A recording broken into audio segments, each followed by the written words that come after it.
Okay, good morning, all of you. First of all, I would like to congratulate you for choosing PubAd.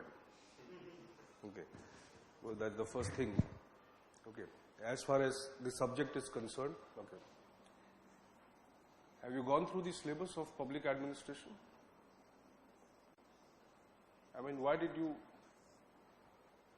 come up with this optional as a choice? Is there something unique about PubAd? Or it is just public administration that you like? Or somewhere somebody told you that, okay, take PubAd. What has been the basis of the choice?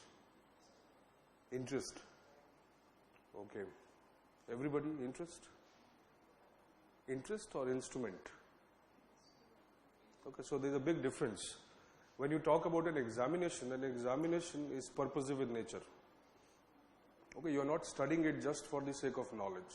Okay, so unless the end and the means are well defined, till that time the success is not possible. Okay, so as far as public administration as a means is concerned, okay, our choice should be based on that criteria. Okay, end is obviously you have to do administration, so you can go learn it in the Labasna, and then later probably anybody going from any subject or going through any optional, okay, he will learn a part of administration. So that should not be the consideration that, okay, I have to do administration, so I have to study administration. No. Because here, your purpose or your entire framework is the examination. Okay. So today, okay, I will just take you through a detour of public administration. Okay. How many of you are coming from the science background? Okay. Social sciences? Rest? Management? Okay.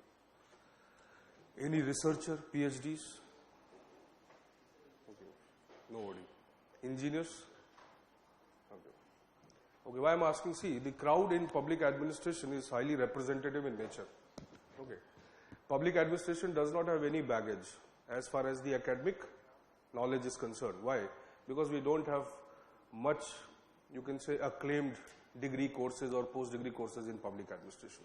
Okay. Also, its employability with respect to other social sciences is quite less. Okay. One of the prime reason is that we have not developed our system as a, or to involve policy advisors and technocrats. Our system is not that developed. Okay. If you go to the Western countries, you will find, especially America, even Europe, that the role of the policy advisors is very strong. Okay. In fact, United Nations and so many multilateral organizations, they require policy advisors, and those people are basically coming from the PubAd background. Okay. But here, that employment opportunity is not there. So at least you are safe in that regard that somebody is not an MA in PubAd, or who will compete with you will not be a gold medalist in public administration, as it may happen with sociology or other social sciences. Okay. So today we'll just briefly overview what is public administration. Let us start, okay, simply with this word and these two words. Okay. So public means what? I mean, have you ever raised grievances against the government? Have you ever tried questioning the government? That you do every day? Okay, formally have you tried it? Written a petition, a letter to the Prime Minister, anything? You have not done it? Filed an RTI application? That means you don't fit into this definition. So what does public mean? Well, public means people who are conscious enough to understand and question their institutions. That means what? There is a demand. People will demand. Who are these people? Okay. Okay. They are the citizens. Okay. So public, the first logic of public comes to mind is the people or the citizens. Okay. But citizens will demand from whom? Let's say you are demanding something. Okay. You have a problem, you have a need. From whom you will demand? No, why the government comes? You can demand it from your father, demand it from your family. Why will you demand it from the government? That means what? There are some common things. There are some common interests, like road. Road you cannot demand from your father. Electricity you cannot demand from your father, or maybe your family. Okay, family will provide some emotional and other support. So there will be some system from where, as a citizen, you will try to fulfill your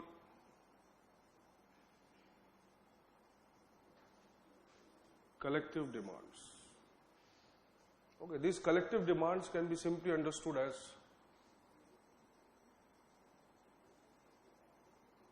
common interest.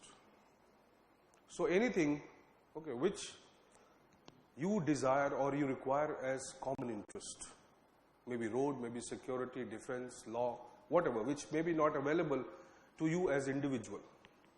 Okay, that is available collectively. Let's say road. Road, if you want to occupy, you cannot occupy.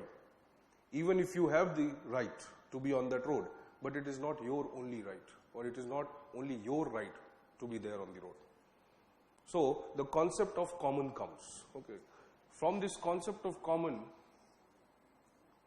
the idea of some common system comes. What is that common system now? So you will develop a common system from where you can fulfill these demands which are collective in nature. Okay, because you require that also. Okay. Now this common system you may call as the government. So if you see, if you do a kind of inductive method, link this to this, this to this, this to this, ultimately this comes out to be this. That public would actually mean something pertaining to common. So government can also be considered as the part of the definition of public. Okay. But the first meaning would be the citizen, the common. Okay. As a reference now we can move forward and say that, okay, yes, ultimately this may be something as common. Okay. So public may mean various things. One, the citizen, other the collective demands, and the other the government. Okay. So it is, okay, no need to write everything, it's okay, first you understand. We'll write whatever is needed. The second part comes as the administration. So we have identified that, okay, public may mean a citizen, a collective demand raised against a collective system, that is the government. Okay. How do you understand administration? Have you taken up some responsibility within your family? Doing certain things, marriage, birthday party, anything, festivals, organizing, have you organized anything? Let us say, what do you do first thing? Planning. Okay. First you require approval. First thing that you should be chosen as the person to do certain things. Okay. That means what? You require approval, you require a legitimacy. You cannot do things on your own. Are you getting? So the word administration, like we have certain demands and we may demand it from the government. Okay, but how government is going to fulfill it? So government requires what? Government needs, it requires some mechanism. Okay, there is need for a mechanism. Okay, there is a need for finance, money. There is a need for approval. The government must be authorized to do it. Okay. There are many things you may demand from the government may not do it. Because neither the government may have the fund or capacity nor the legitimacy, neither the power to do it. Okay. So, if let's say you are traveling to the United States of America and you demand something from your government there, impossible. So there are jurisdictional limits, laws which will restrict the role of the government. So to do all that, you require the mechanism. Okay. That mechanism can be understood as administration. But this mechanism is not simple. Okay, it is a very complicated mechanism. It may involve various things. Like I told you, if you are arranging a marriage, okay, then you will require some approval, then you require resource, you require a plan, you require people to execute that plan, and on top of that, you need to control those people. So you require a law, a control. Okay. Ultimately, you need to evaluate it, you have to monitor it, supervise it continuously, whether it is happening or not happening. So you see, the entire mechanism which works, okay, to ensure that people get, or at least people may receive something which they demand. Okay, that is known as the administration. So how you are going to do it, that is administration. So you can say, this basically answers how. Okay. But this word is not that simple. Okay. It is coming from technically a word administrare, which may also be considered as something to serve. Now see the difference. When I said you need to administer, okay, so it requires certain mechanism. But here administering will what? Administering will mean something like a control, delivering something. Okay. But the moment I take the literal meaning to serve, the logic changes. You are going to serve it means what? You have an orientation of what? Of being a master or being a servant? Being a servant. So here you are serving it or administering it, but your orientation is not of being an owner. Okay, you are not an owner.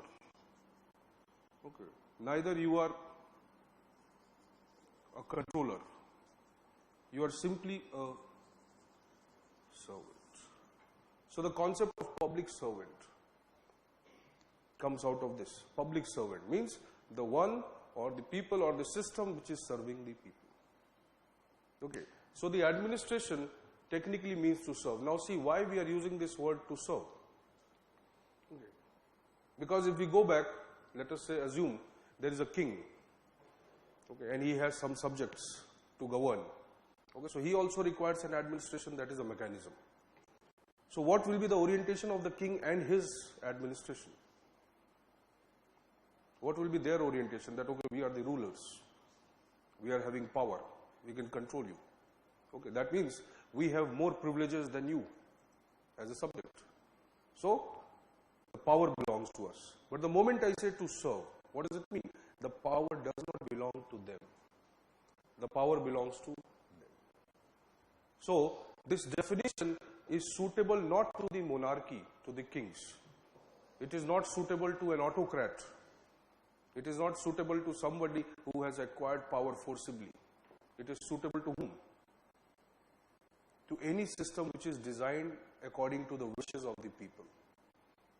Any system where people have more power than the people who are governing them or who are administering them. Are you getting? So that system can be taken as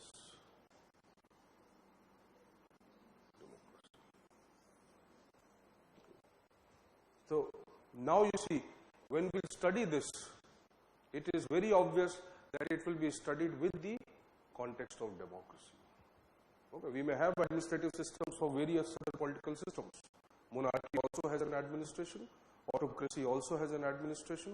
Okay, in fact, any system has an administration, but the basic orientation, the basic value of that administration may not be to serve.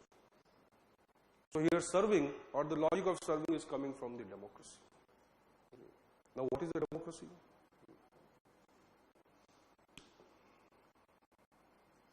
What is a political system? Okay, you use the term government. What do you mean by this word government? Okay. We many times simplify this term and say state. State of India or states of India, two different meanings. State of India means the state, the government. States means the regional units, Andhra Pradesh, Tamil Nadu, Jammu Kashmir, whatever. Okay.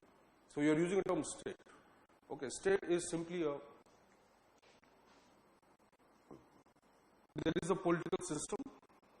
Political system means any system which is designed to use power. Okay. So the moment I am saying political system designed to use power, so how this power will be manifested?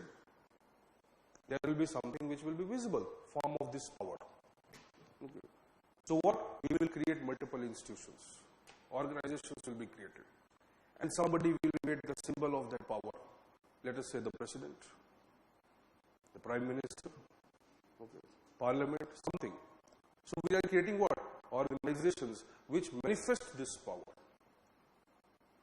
So if I take collectively all of them, because they all have power, okay, not necessarily equal, but they have the power and they have the right to exercise it. So when I take them collectively together, I may say they are state. So any form of organization which is visible to you, which has the approval of exercising that power, okay, that becomes the part of the state. That means your parliament is part of state, your legislature, your executive, that is the government, judiciary, administration, everything, the entire paraphernalia that you develop, infrastructure, to exercise that power, it is the state. So which is bigger system, the state or the government? The state. Okay. State is bigger than the legislature, state is bigger than the executive, state is bigger than the judiciary. Okay. That means what? State is more of an abstract idea. It is not just the territory. Okay. Because the concept of state is coming from the collective interest, the collective will of the people. So if I say Constitution of India, okay, that becomes the most sacred document of the state, because through that constitution we are creating a state. So the idea of state is an outcome of the political system. Okay. So here, when we are studying this public administration, we are studying it with reference to a particular type of state, and that is known as the democracy.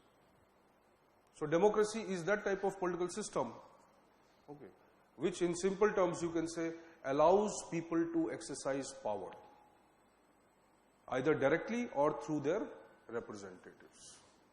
So public administration is about what now? See, about the people, the citizens, okay, about the system which serves the people, and the system and the people or who are part of this bigger political system known as the democracy. So three things now. Let us simplify it. So the entire study of your public administration revolves around these three aspects. One is the state,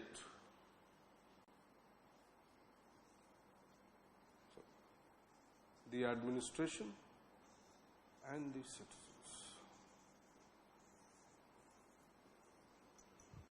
Now various aspects of these three, their interaction, their influence, points of similarity, points of dissimilarity, conflict, consensus, whatever regarding them, this is the domain of the study of public administration. Your subject, public administration, will study this. Okay. But you see, any system today, okay, is it existing individually in isolation from rest of the world? No. That means what? India is a country which has this system. We can study the internal aspects of our system or political system and say that, okay, yes, we will be able to solve our problems. But it is true that these problems may not come from inside the country. They may come from outside. Okay. So today when we view our country, we do not view it as in isolation from the other countries. How do we view? We view our country as part of some bigger system. And what is that? Let's say the globe, the global system. Okay. Why? Why we are viewing it that way? Why should we view it that way? You construct a strong house using some, whatever advertisement comes, that cement. Okay. So you make a strong house, construct it, and say that, no, I am very safe now. Close all the doors. Okay. Sit in your chair, watch television and say, no, I am protected. Is it true? No, you are. Your house is so strong, you are protected. But with what respect have you measured the strength? Maybe with respect to your neighbor's house? Okay. Let's say a disaster comes now. Okay. Or let's say a criminal attack is there or a terrorist attack is there, so what? The moment you think about the safety, the moment you measure the safety, you have to measure it with respect to what? So many other factors. Some things you may know, certain things you may not know. So what is happening today? Most of the countries or the systems which are functioning, okay, they are impacted today by force of globalization and technology. Two major impacts are there. One is globalization. Globalization is like an economic force. Economic changes worldwide. They are changing or influencing your country also, your political system also, and technology. Okay, how they influence, let's say. How technology, simple thing. How technology influences. Have you any example recently you have heard of Blue Whale game? I hope nobody tried to download it. Okay. So the moment you are saying Blue Whale, no, that Blue Whale does not have a source in India, but it has an impact in India, and that impact is so strong that not only the individuals and the families have to reconsider that, but also the entire government process. So as simple as a game, okay, which is downloaded by few children, it is impacting now, see, the entire political system. Government, media, NGOs, families, parents, teachers, all became conscious now. So you see, simple thing like a game can impact. So you see how much impact would be technologies like missiles, satellites, computers, softwares they will have. So anything which is coming in the form of new technology, okay, it will create directly an impact on the system. The citizens will become, or they will change. The administration will also change, and consequently the state will also change. Okay, maybe good or bad, both ways. Okay. So today when you are viewing the study of public administration, you cannot isolate this.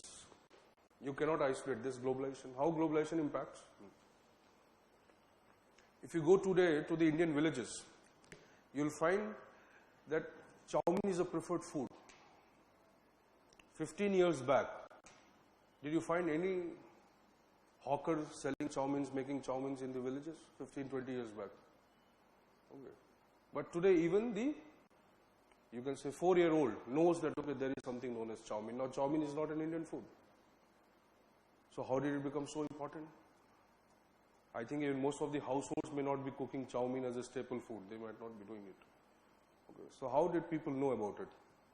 How did children become so obsessed to that? Okay. So whenever the changes are coming through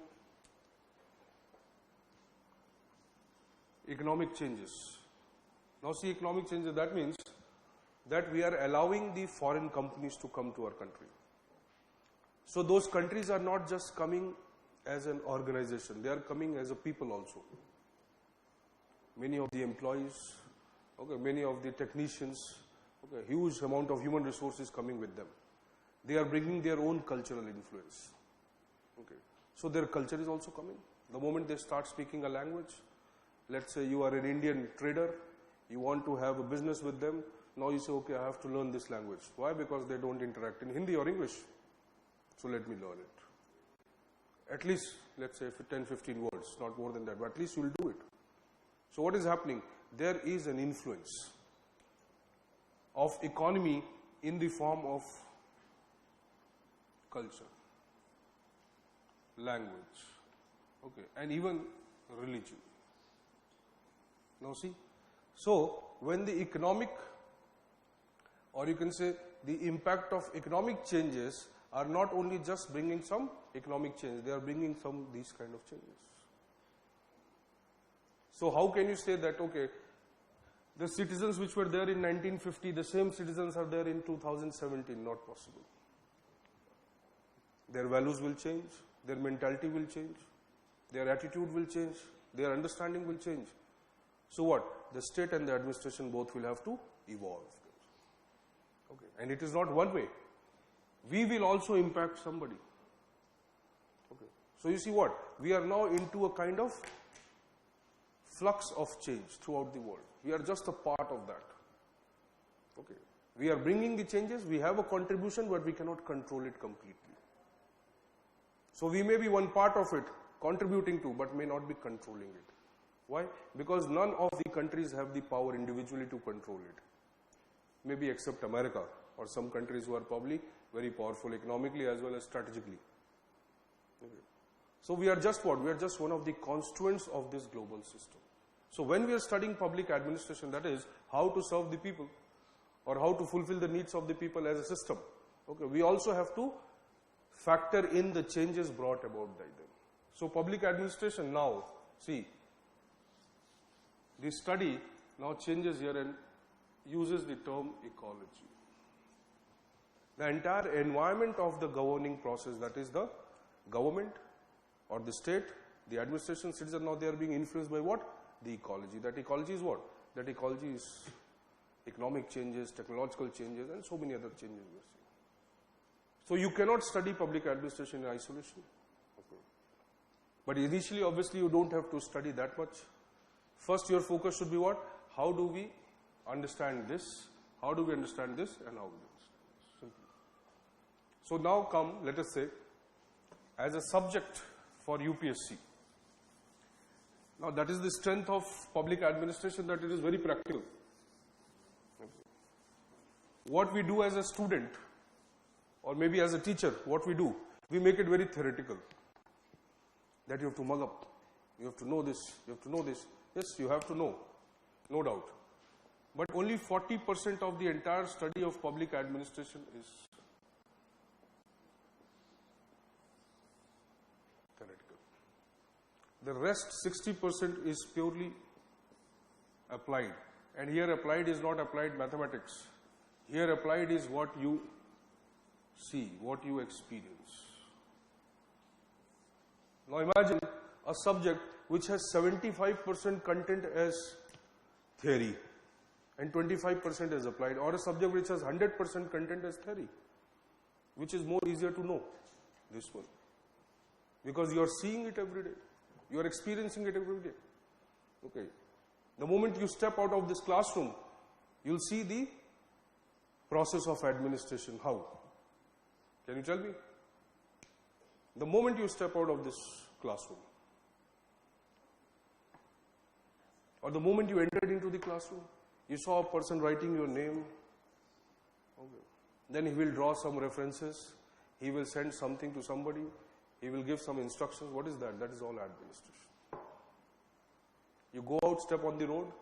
The moment you see all the rickshawalas, and you don't find a place to cross the road. So what? The moment, that very moment, what will you say? See what government is doing. No, that is administration. Okay. So there is a very famous theorist who is saying that from your womb to tomb, the moment or even before you are born, okay, and after your death, it is the public administration which has an influence on you, and that is correct. Okay. So major part of the study or understanding of public administration you can draw from the society itself, what you experience every day. And yes, but to have at least a sensible analysis of what is happening in the society, you need to have some knowledge. That knowledge is coming from you. Okay. So as a subject, public administration is divided into two papers, let us say. Okay. Now let us come to our part. What we have to do, PubAd as means now. Okay. So purpose is to qualify the civil services. Okay. Why do you consider civil services more important service than any other endeavor? Maybe banking, engineering, okay, or working in MNCs. Why civil services more important to you as a career?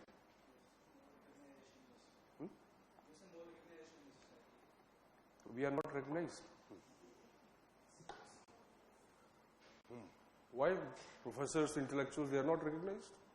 Amartya Sen, an individual can change the entire course of history, okay, or for that matter anybody who are contributing. Why it is civil services?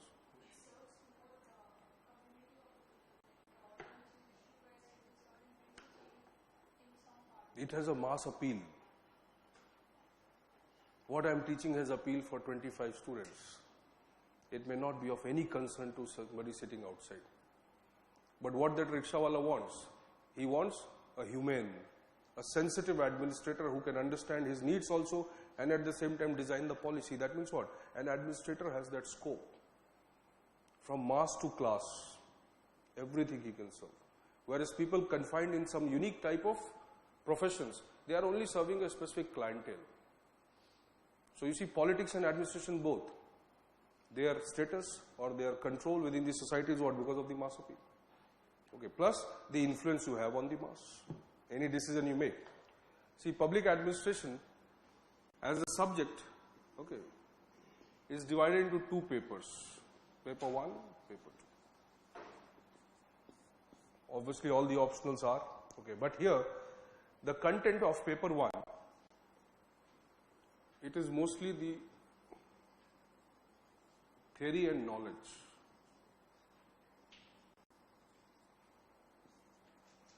Okay. The entire theory, the content, the concept of the public administration, it is confined to paper 1. Okay. This paper is related to Indian administration. Okay, so it is more specific to India. Okay. Or you can say it is about more contextual, more specific to India. Whatever you study here, it will be mostly related to the India as a system. Whatever you study here,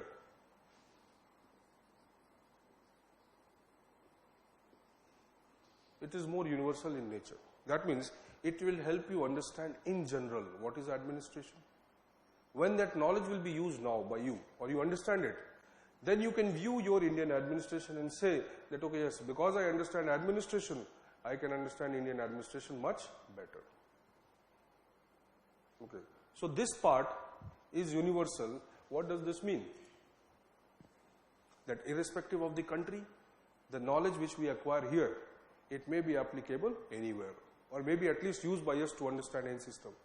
So I say, let's say simply this part as the science of PubAd. Okay. What do you mean by science? Now let us come to that.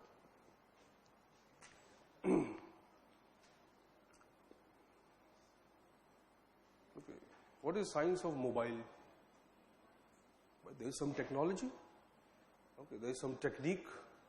There may be some specific way of using a mobile phone. What is the art of mobile phone? You give it to a child. Okay. He will tell you, he will show you what is the art of mobile. He will chew it, he will throw it. The art is what? How you use it. Unique to you, okay, depending upon you. What is science? Which is universal. So there is something or some knowledge which is accepted as standard. Okay. When the standard knowledge is applied by people in different contexts, according to their own needs, what it becomes? It becomes the art. Understand what is an art? Okay, so there is a science behind this pen. But the person who is using this pen may have his own ideas which he will write with the pen. So using the pen will be a science. But what do you make it or what you use it for writing is the art. So art is what? Art is your unique characteristics. Art is your unique knowledge, your unique experience. Whereas science is what? It is general.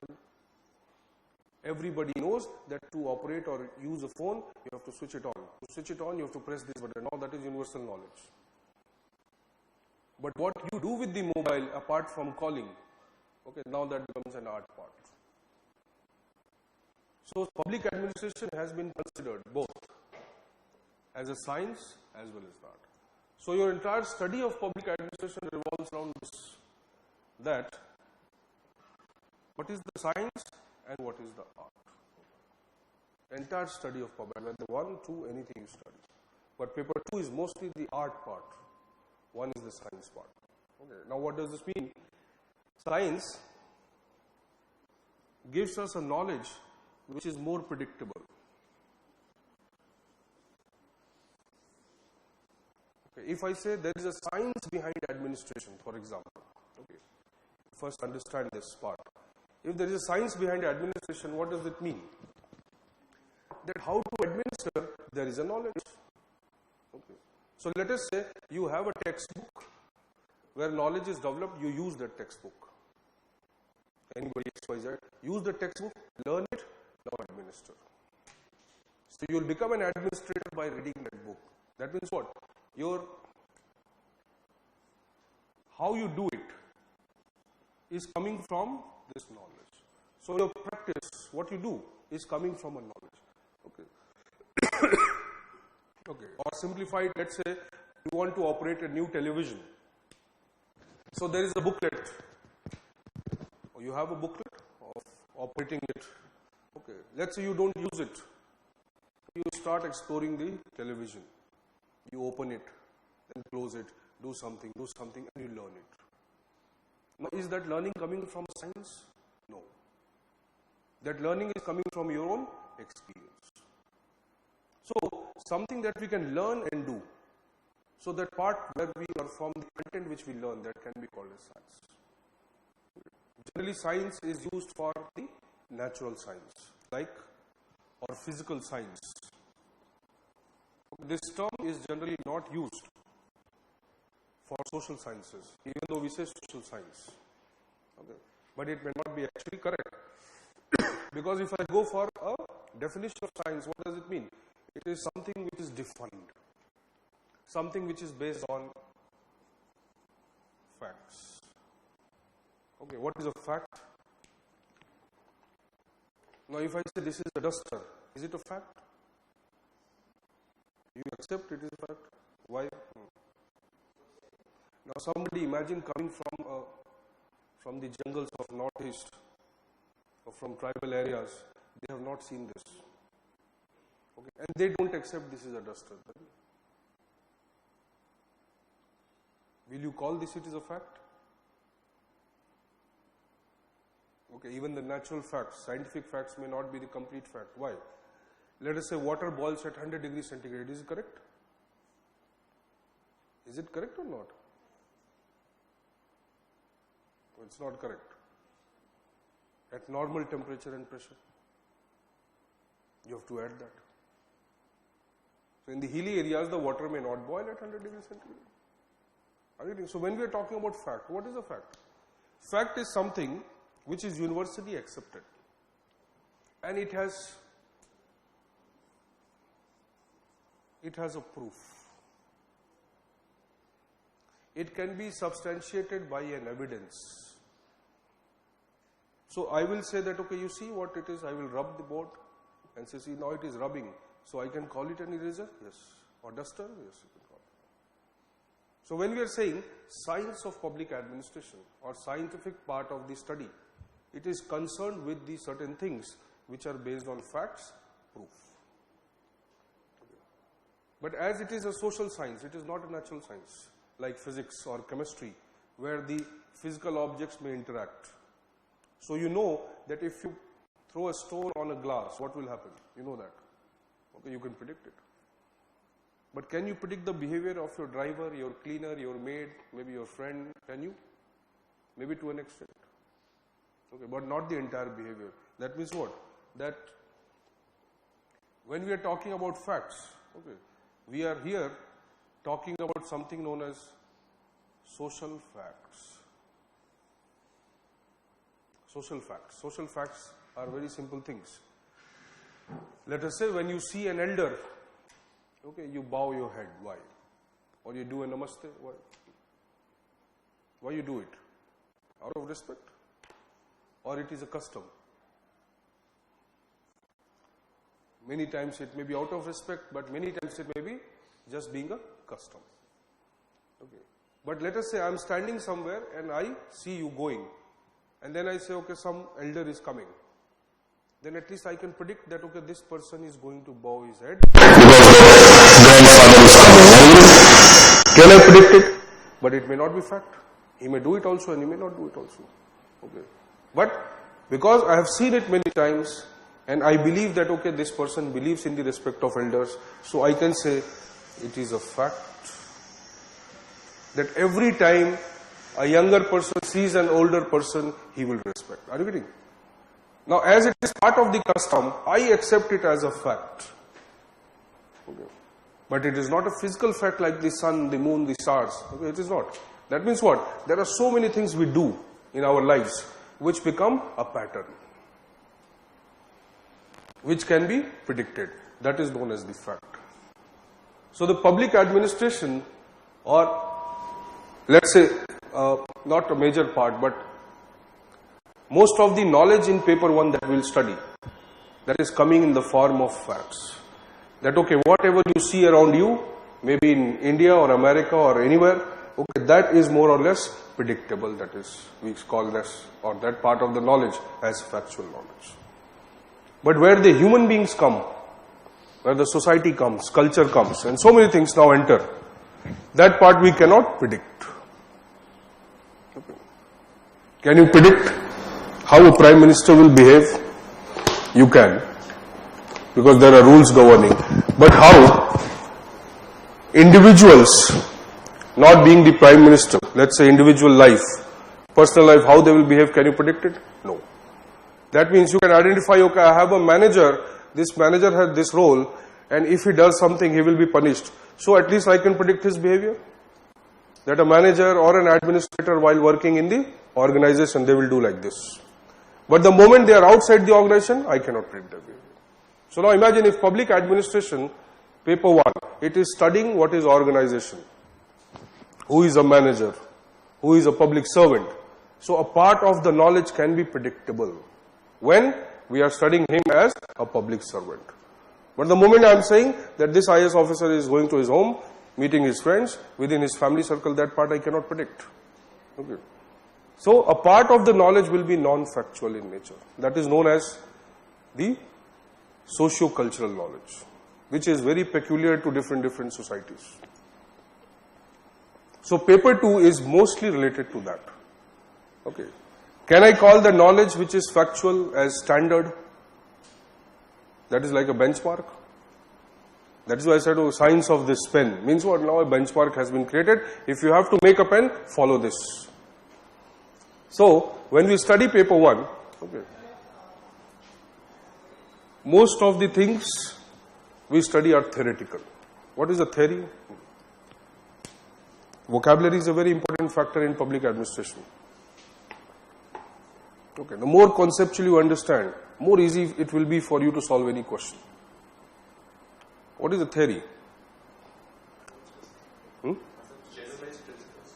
Generalized principles, right. Okay. Just now you said that IAS has a better social prestige than other services. Is it an assumption or it is a fact? It's a social fact. It is a social fact. Okay. Well, there may be some actual facts also. You get privileges, you get a bungalow, you get a car, you get so many things. Now you compare a bank manager with yourself. So obviously you are factually correct that, okay, I wanted to be an IAS. Okay. Now let us say that I make an assumption regarding an IAS as a job. Okay. I try to find out that whatever assumptions I made, they are correct or not. Okay. Let us say I find out, I develop some framework, go for a case study, go for an interview, and I take people's interview and ask them over the time, collect all the data. Then I do the same thing with the rural India, go back to the villages, find out, okay, fine. Now based on the entire data which I collect, now I come to a conclusion that, okay, irrespective of the gender, caste, culture, religion, everybody accepts that yes, IAS is a more prestigious job. Let us say I collect the data, come to a conclusion. Now I go back and verify. Okay, I become IAS. And then I go back and verify that, okay, whatever the assumption I had made before getting into this service, are they correct or not? So you exercise power, you give directions, decisions, and you say, yes, it is correct. Now you can come to the conclusion that yes, IAS is a better service than any other service.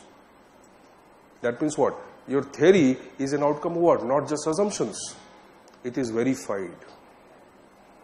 Okay. Factually, by experiment or whatever. So theories are correct, they are like generalized principles, but they are not principles based on our assumptions. They are principles born out of factual study, empirical study. Empirical, you understand? Something out of science. Okay. So the empirical study, so-called, empirical is related to experiment,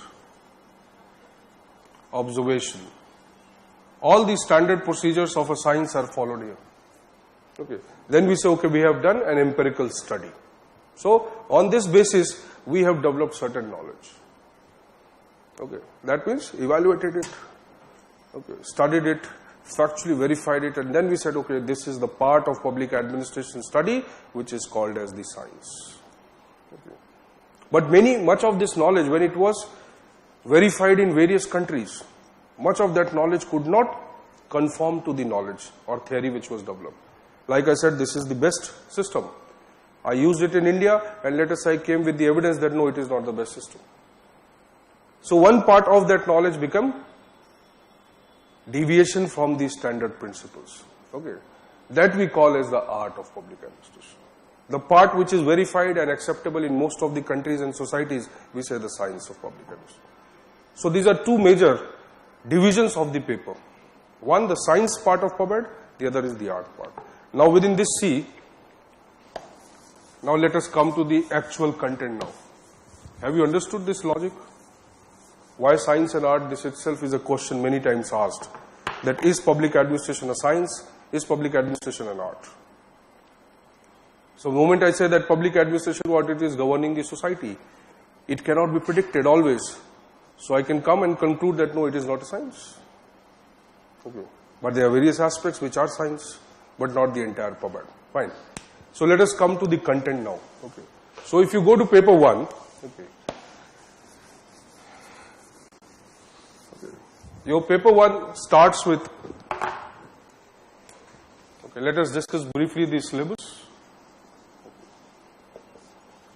Have you seen the syllabus? Okay, the first step to qualify the exam is to know the syllabus. You must memorize it, you must know it by heart. Okay, because without knowing the syllabus, obviously, anything you study in the course of preparation, you will not be able to link to your syllabus. If you are studying newspaper, how do you know? It is important for your PubEd. Unless you know the syllabus. Okay, so you must know the syllabus. If you see the syllabus, okay. So paper 1, first unit is about the evolution of public administration. Now see, here we are trying to study the public administration and its evolution. So what do we mean here by public administration? The subject or the system? Both. Are you getting this point? So I can study public administration as a subject and find out, okay, when did this subject come? Who contributed to the development of this subject? Or I can also study as a system that, okay, when did something like public administration as a system emerge? Historically, which date, which era, where? Okay. So when I say evolution of PubEd, it is with respect to both. Okay. The discipline of PubEd, okay, that is the subject, and the activity, okay, that is how or when, where the administration as an activity started. Both we study. Okay. So this part or unit 1 consists of this. We try to trace the origin, the source, the knowledge which contributed to the emergence of public administration, both as a system as well as a subject. Okay. So when did it emerge? Any idea you have? Okay, so this part is very important, because if you study unit 1 of paper 1 properly, okay, because it takes time, okay, you may know the entire paper 1 of PubEd. That means you don't need to study anything except unit 1 in public administration to have a command over the paper 1. But if you don't study unit 1 properly, okay, then whatever you memorize later, okay, you will never be able to understand the questions which are asked in UPSC. Okay, so you can understand this is the root. This is the basis of the entire knowledge which you will carry in the discipline or subject of public administration. Okay. So when did it evolve? Any idea? Oh, that is, you correct that theoretical. It is evolved. The moment 4 or 5 people came together, the moment human civilization came into being, okay, imagine nomads hunting and gathering food. Okay, so have you seen any of the Discovery Channel programs, okay, where they were showing that how the people used to hunt in the ancient times? Okay, they used to develop an entire process. Okay, they used to identify, mark the territory of the movement of the animal. Then somebody will be sitting on the tree, somebody will be running behind the animal, somebody will be laying a trap. Are you getting? Is it not administration? So the moment we talk about the evolution or emergence of human beings as a civilized society, the transformation, okay, when we started knowing that, okay, there is something like farming, okay, we can have a house, okay, we can have neighbors, how we interact with the neighbors, okay, let us make a society, okay, let we do things, so many things we'll do, we'll manage our affairs. That very moment the administration comes into being. Okay, so administration cannot be, or as an activity, cannot be attributed to only to some specific era. Impossible. Okay, and if we had not administered, we would not have been here if they had not administered well. Are you getting the point? That means they had the ability to sustain themselves in spite of disasters, in spite of wild animals, in spite of non-availability of various resources. So what? They administered themselves very well. And that is why we could exist as a human race. So you see, right from the beginning, the tendency of the humans to survive, the natural instinct of survival itself, you can say, brings so much of knowledge. Okay, it develops huge creativity within the individuals, that they are able to act against various kind of forces. Okay, that is like an administration. Now you organize it, okay, act against nature, act against disaster, protect yourself from anything. Okay. So you see, right from the inception, right from the beginning of the human civilization, administration exists, and one form or the other. Okay. Ancient India. Okay. Now there is references made to ancient India also, let's say from the Indian context, if we say. So if we go to the Vedic times, let us take that as reference, okay, of evolution of civilization. Okay. So Vedic times, if you have read little bit of history, you will know that various places historically, okay, we have found out where we have evidences of an organized system of living. Mohenjo-daro, Harappa, or Indus Valley civilization, Iraq, okay, even European Greek civilization, and so many things. So we have found out the evidences, okay, that people used to live an organized life. When people were living an organized life, what does this mean? That they might be able to fulfill their needs, and they might have variety of needs. So there must be some system, because individually we cannot do all that. So there must be some organized system which must be doing it. Okay. You go to the Indus Valley civilization, in history you will see that how the town planning was there. Okay. Civic communities were developed. Street lightings were there. Sewage system, drainage system was there. How is it possible to make? Unless you can visualize that, okay, these are the things which are required. Even if you visualize and you cannot transform that into the reality. So for all what? You require an administration. So see, logically, if you go, let's say in the context of India, the ancient civilizations, you find the elements of administration. Okay. What was missing? That they did it, but probably they did not compile knowledge regarding that. Wars, whatever they fought, whatever they did. So what they did? They did the administration as an activity, but they did not compile that as a knowledge. So compilation of that knowledge was missing. That is why we say, okay, there was the activity public administration, but not the science of public administration. Okay.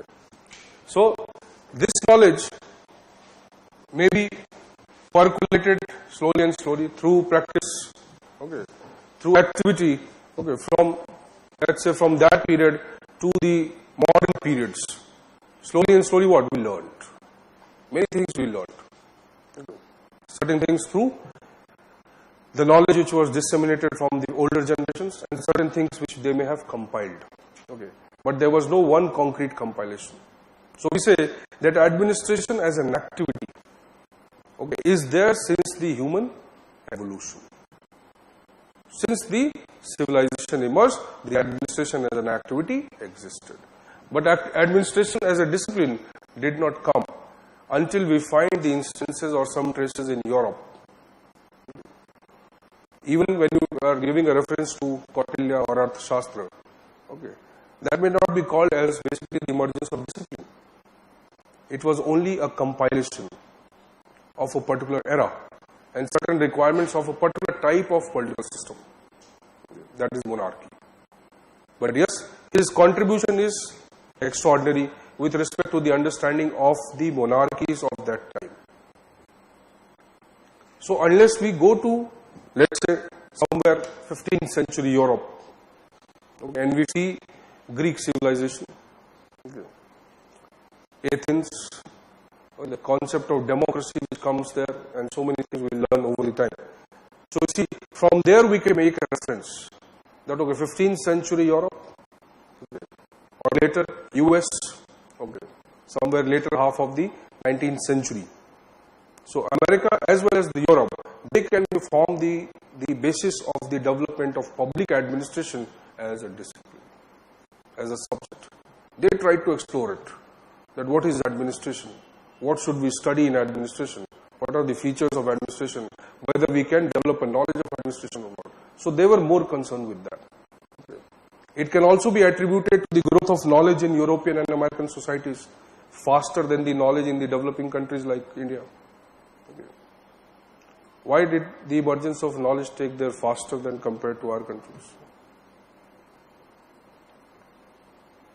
You see the French Revolution, Renaissance, rationality, scientific development, scientific temper. Religion was also one of the biggest factors behind the non-development of the third world countries. Okay. Various cultural practices restricted. Whereas if you see the French Revolution, the control of religion reduced. Reasoning became more prominent. So see, they started looking for knowledge. Probably, though we developed knowledge, but we were basically not looking for knowledge as a society. So they started looking for knowledge, started exploring various dimensions of society, culture, religion, maybe various things. And also they had developed methodologies. Okay. Development of Gutenberg's printing press is also, Europe is, or it is one of the important factors in the dissemination of knowledge they created. Maybe we had the knowledge, but it could not be disseminated throughout the world. Okay. So you see, whatever the knowledge that developed in public administration, that basically comes from the Western context. Okay. So even though we are talking about Indian administration today, but we have not well developed knowledge regarding, or nothing is coming from the third world countries. So what we study in public administration, paper 1, mostly is coming from the European and the American context. That we can say as the Western context of knowledge in public administration. Okay. So this evolution part, okay, it will basically trace this, that okay, how administration as a discipline evolved. Okay. So if we go to US or let's say Europe. So in Europe, you will find two countries which are quite developed. Okay. Even though being monarchies, okay, and even UK was quite developed. Okay. Now see, can you tell me how they colonized us? We were a huge territory, we had so much of cultural legacy, we had so much of knowledge. How could they colonize us or so many other countries in the world? Because of their superior administrative skills. They understood very well that, okay, what mechanism should we follow so that we can control them? We did not know that. That means what? Somewhere the knowledge contributed, okay, to develop an elaborate administrative structure and how they will use this administrative structure to govern almost 2/3 of the entire world. Okay. So you cannot say that the knowledge which they had developed it was quite evolved knowledge. Okay. So whether it is colonial administration or for that matter the kind of system they used in various countries to govern them, that is basically coming from administrative knowledge there. So we go back, let's say around 15th, 16th century in France, Germany, UK. So here we find in France and Germany that they had very well developed administrative system. Okay. Even though it was monarchy, their administrative system was highly developed, well developed. When I'm saying well developed means what? They had developed various principles, huge knowledge regarding how to govern. Okay. Even though their purpose may be something else. Okay. Monarchy may not have the same purpose as democracy. Okay, but the knowledge can be used. Let us say I say that this is a pen, I can write anything from this. But at least I should have a knowledge to know or develop a good pen. Okay. Good content will come from my own intuition, my own experience, my own knowledge. Okay, but at least I should have something to write. And how will I make this? I should have some scientific knowledge. So they had at least that knowledge, even though they might be using it for some other purpose. So they used it for colonizing the territories, they used it for repression, they used it for coercion, control and so many things. But because they had the knowledge of administration, they could utilize it. Okay. So if we go back here, we find that this France and Germany, okay, their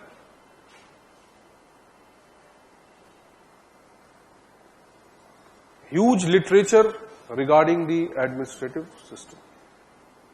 They had developed huge literature. Okay. They had immense knowledge of working procedures, operations, how to use it, how to control it, how to manage a society, everything they had developed.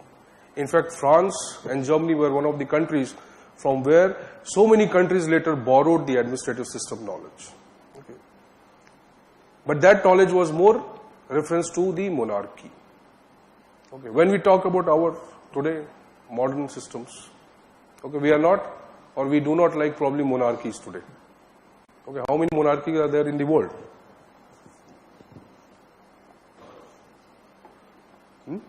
Maybe few, but still monarchies are there. Okay, today everybody wants democracy. Why we want democracy? Because we feel that we are free. We can express ourselves. Okay, more or less the liberty is there. So when we are talking today, so today's knowledge about administration is coming from UK and US. These two become the benchmarks. Okay, let us say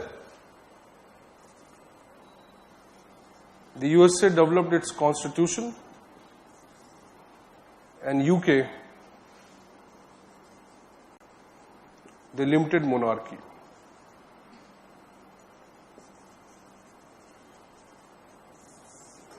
So around 15th century we find the instances of democracy in UK, and the constitution of US became the benchmark, okay, for most of the democracies which came later. Now these two can be called as the basis of the evolution of public administration as a subject. It is not some essay, because somebody told me that 1887. So it is not that essay. Okay. But there are so many historical factors which guide the evolution of public administration. So one basis is the constitution of USA, the other is the democratic knowledge of the Europe, that is the UK. Okay. So we trace it from there. Now in your unit 1, okay, we start it, let's say, from there. We go to the historical aspect, whether in the context of India, whether in the context of Europe and UK or USA, and then we come to that logic that, okay, how did it emerge as a discipline and what was the focus of the study? Okay, what should you study in administration? Let us see. If I use the term administration, so what will you study there? The government system, what will you study? At least you will have some focus. What will that be? In administration, what you are going to study? You want to develop a knowledge, but regarding what? How to do? Okay, that means what? You will create a system. Okay. So, In the evolution, see, what do we study? Okay. I consider public administration as an organization. Okay, that means we will create something and it will do something. So it is an organization which is going to do. Okay, what is an organization? Now let's say this is the focus of my study, that what is an organization? How to create an organization? Okay. What are the elements of organization? Let us say you have to arrange 5 people. How will you do it? Okay. How will you tell them what to do, what not to do? So you will have to have an organization. So when we start with the evolution, we also start, or we at least try to include the aspect of what is the focus of the study of public administration. So as a subject, what should we study? We should study the system, we should study the elements of the system, or we should study the people in the system. Can you think of an administration without the human being? Public servant within the public service system. Okay, so if you say bureaucracy, civil services, so who is there in the civil service? It is the person. So you can study the system without the person, you can study the system with the person. What is the difference? If I study the system without the person, considering that, okay, there are people in the system. Okay, so what will I study? I'll study the arrangement of the structure. Okay.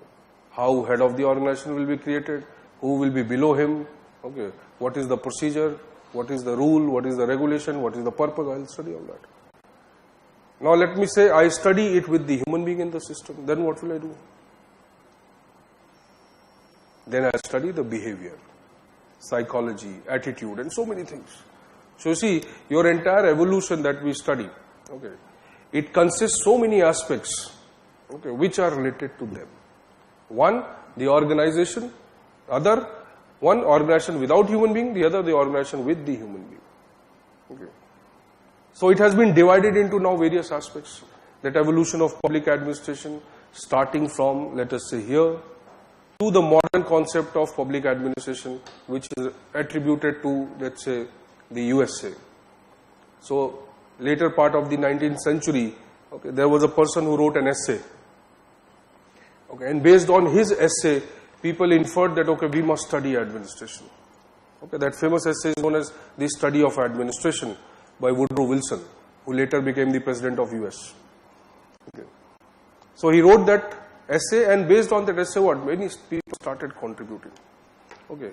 Why there was a need to study administration? Okay. So if we say, our first part we dealt that, okay, there is a state, there is an administration, there is a citizen. So why do we study administration? The state is the political system.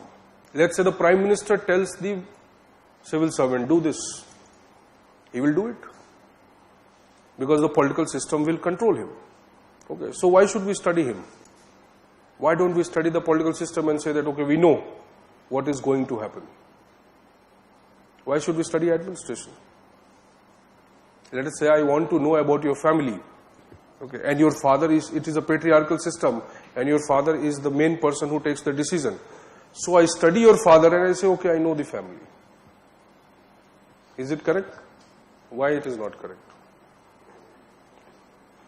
If I know the main person in your family who takes a decision, everything centers around him, revolves around him, I study him and I say, it's okay, fine. I don't know. It is better approach to study. That means what? If I study the political system, if I study the state, there is no need to study administration. Because administration is what? It is just a system used by the state. Just now we said they use it, the administration, to fulfill the needs. So the one who is more powerful is the state and not the administration. So why should we study?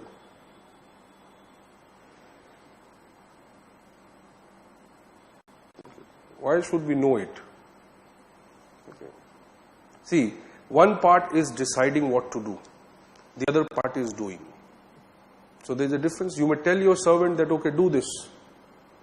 But he may not do it. 70% times he may do it. 30% times he may not do it. So what do you want? You want to know that why he is not doing it. How to improve his performance.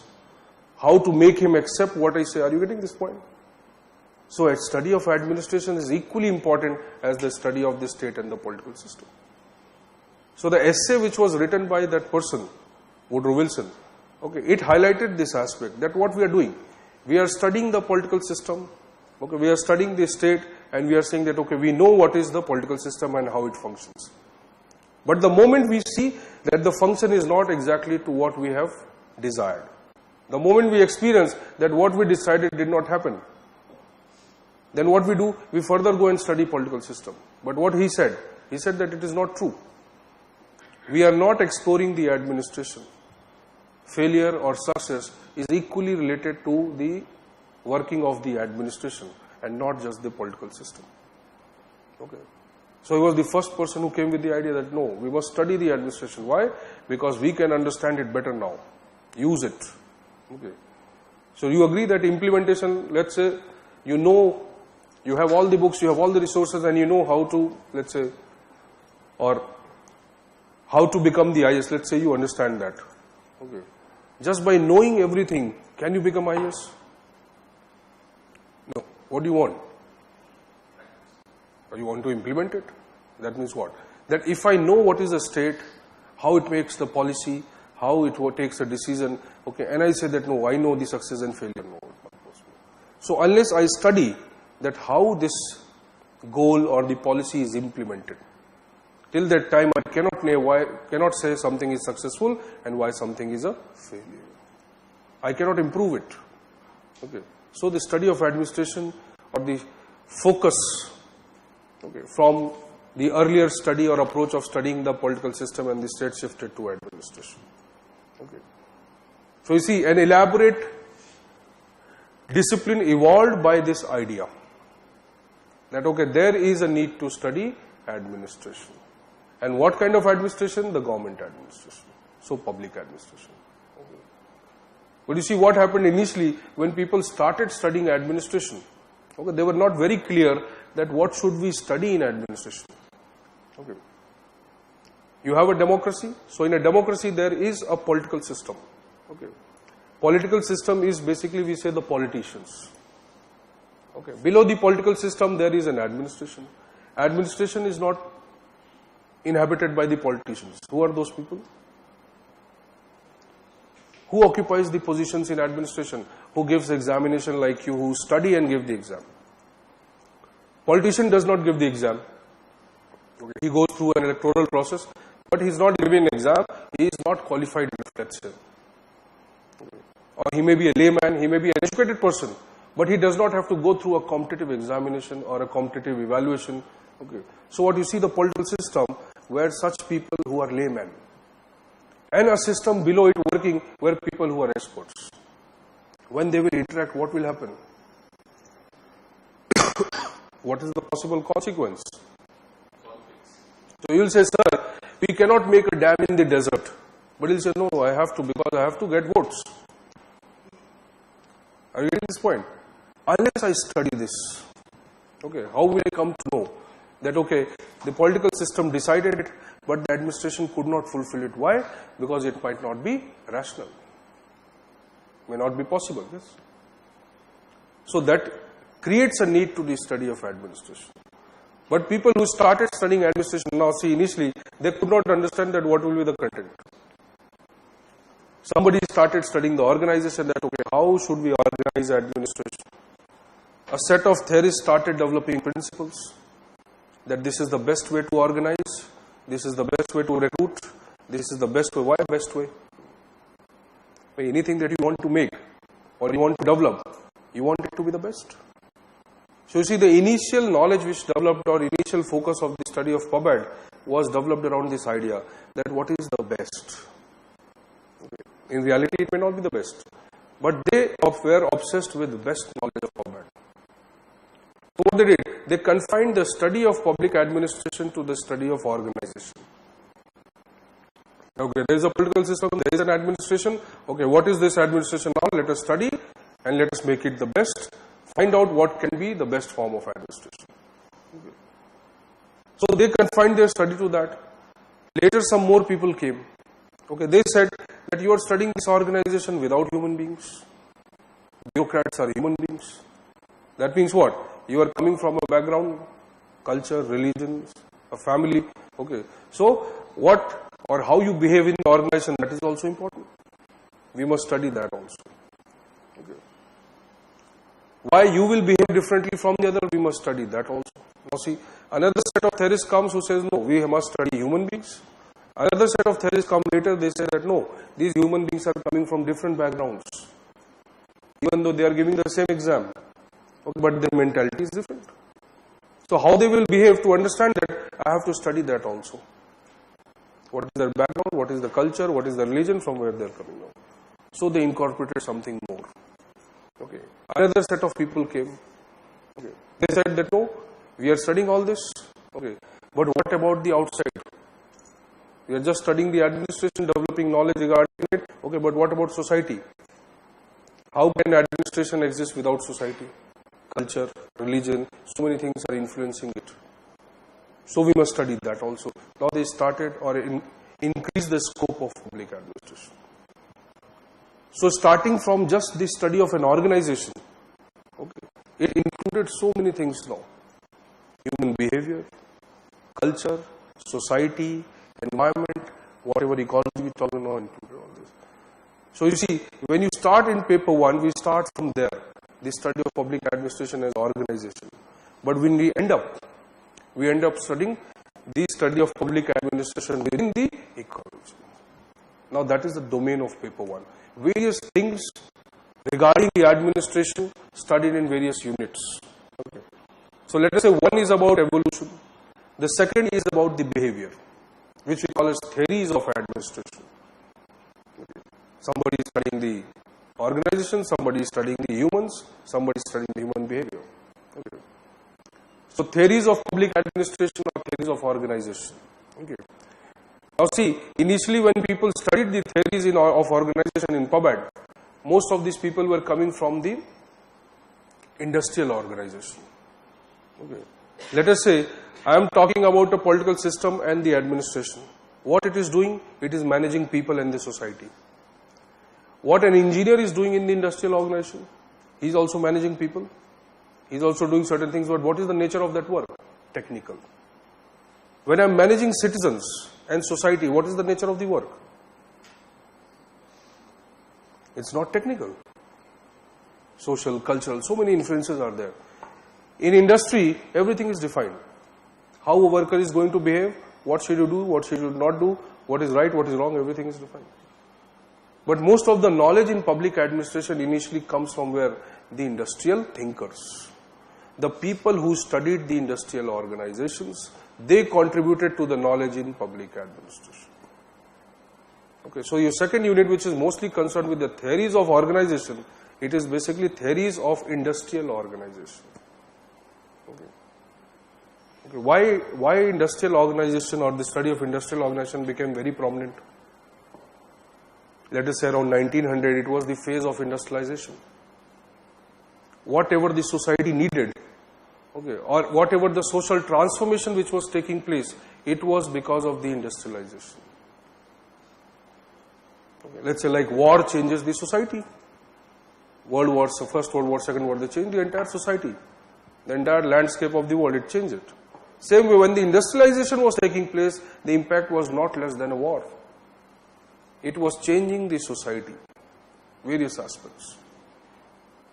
So it was such a dominant change that many of the thinkers, many of the theorists who wanted to develop or study the administration, okay, they started studying those industrial organizations. Many of them, just now we have discussed that the study of public administration influenced by Europe and USA. Now who witnessed the industrial revolution first? Obviously the European countries. So see, whatever knowledge they developed there, influenced by the industrial revolution, that knowledge became the science of PubAd. Okay, mostly being acceptable everywhere. But because they were undergoing through industrial revolution, whatever they developed, that was influenced by the industrial revolution. So they were more concerned with productivity, efficiency, okay, how to develop a system to achieve the, let's say, efficiency, to create more and more resource optimization, cost benefit analysis, everything related to that. Okay. But that is not the administration. The administration needs to be studied within the political system. Okay. So later many theorists came, they corrected for their mistakes. Okay. And they also contributed to the study of format. Okay. So your paper 1 is designed around that entire idea. How in the Western societies there is the emergence of knowledge, of study or industrial organizations, and within these industrial organizations how we can understand that what is the best way to manage. So paper 1 is influenced by that. Okay. But when we'll go to, let's say, unit 5 and 6, midway between paper 1, okay, by that time, let's say 1900 onwards, the study of administration evolved. But the moment you go to the post-Second World War phase, let's say 1945-50, what happened then? The process of decolonization started. So midway of your paper 1, let's say around 1950s, 60s, okay, new knowledge comes in now. Why? Because there is emergence of number of developing countries. Earlier the knowledge related only to the Western countries. So when the developing countries come, okay, now there should be a knowledge to even understand them also. Okay. Whether the principles or theories developed in the Western world, can it be applied to these countries? Okay. So you see, around the mid of paper 1, you will find the developments known as the comparative public administration, development administration, ecological approach to public administration. All is an influence of the emergence of number of developing countries. Okay. So that part is also equally covered in paper 1. At least the comparative study of the Western countries and the non-Western countries or developing countries. Okay. Then you move forward. So there, now various aspects they have studied. Okay, let's say your 9, 10 or unit 9, 10, 11, 12. That is more concerned with how to manage human resource. Okay, how to develop personnel policies, how to improve the recruitment. Okay. Let us say, I am saying that, okay, you are a good public servant. So how do I define you are a good public servant? Do you consider yourself to be fit enough to be in bureaucracy? So neutrally, do you evaluate yourself to be a good public servant? You will be a good public servant? You evaluate? You say, yes, you are. How come? What qualities you find in yourself? That means you very well know what are the qualities in a good administrator. That is why you are saying that I will be a good administrator. Let me tell, or at least tell me 2 qualities you require as an administrator.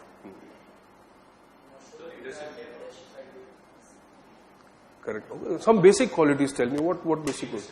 Patience. Patience. You have to deal with a politician who is uneducated. And you have to deal with citizens, 70% of them are uneducated. So most likely, most of the uneducated people you will encounter in your administration. You are a highly educated person. Graduation, post-graduation, examination, competition. Okay, now how will you deal with that? So you require patience, huge patience. Okay. So the later part of the unit or paper 1 deals with these things. That, okay, what is the basis of the selection of people? What should be the criteria of recruitment of people? What kind of people should enter the administration? So they are trying to develop principles regarding that. Who is a good administrator? What are his qualities? What will be the nature of exam? What reforms will be there? And so they are dealing with that. Okay. Unit 11, 12 mostly deals with the reforms. Okay. Today we said information communication technology is impacting. Okay. So the later part or the last 2 units of the paper 1 are mostly related to the reforms. Okay. Financial as well as technical. Okay. Can any administration survive without budget? That means what? You want to do certain things but you don't have money. Okay. There's a very famous saying. Responsibility without resource. What does it mean? It's absurd. Your father tells you to do everything. Okay. And you are still not having an employment. And he says, now you have become responsible, you must take the responsibility. Go do these things. But you don't have any source of money. What will you do? Either you will run Okay, or you'll come back to your father and say, no. What is the logic? If you have a responsibility, you need a resource. Okay. So when we are talking about performance of system, administration, improvement of administration, without budgetary or financial allocation, it is not possible. So finance becomes a very essential part of the study of administration. Anything that you have to do depends upon the finance. Without money, intention, or the best of the intention is only an intention. Okay. So financial administration becomes a very key part of the study of public administration, and later the impact of technology. So paper 1 is what? You see, essentially paper 1 is the study of the entire administrative process. Trying to develop, understand each and every aspect of administration, one from this approach, one from this approach, one from this. So you can see number of approaches are there. One is viewing administration from right, one is viewing it from left, one is viewing from here, one is viewing from top. So this entire is paper 1. Okay. With respect to human beings, with respect to structure, with respect to finance, with respect to personnel policy, everything now. Okay. When you go to the paper 2, okay. So paper 2 starts with obviously the evolution of Indian administration. Okay. In paper 2, you can say there are certain factual aspects, okay, which are required. But paper 2 is generally oriented towards the dynamic aspect. Dynamic aspect means what is happening in India. What is the experiences of the Indian administration. So paper 2 starts with the evolution of Indian administration, okay, in 3 aspects.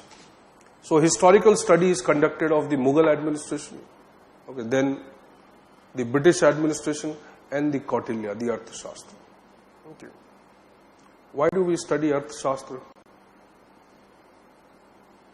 Mughal administration is fine. After Mughal came the Britishers. Arthashastra is some 326 BC. Because that book is considered as one of the unique books, okay, written on the political system or how to govern a political system, especially in the non-Western context. It is one of the dominant textbooks. Because everything we studied in paper 1 is from the Western context. Okay. So to at least understand how the Indian administration looked like somewhere in past, okay, we need to study Arthashastra. So the unit 1 or of paper 2, or you can say the starting of the paper 2 is from the historical perspective or the study of the historical aspects of Indian administration. Okay. Why to study British administration?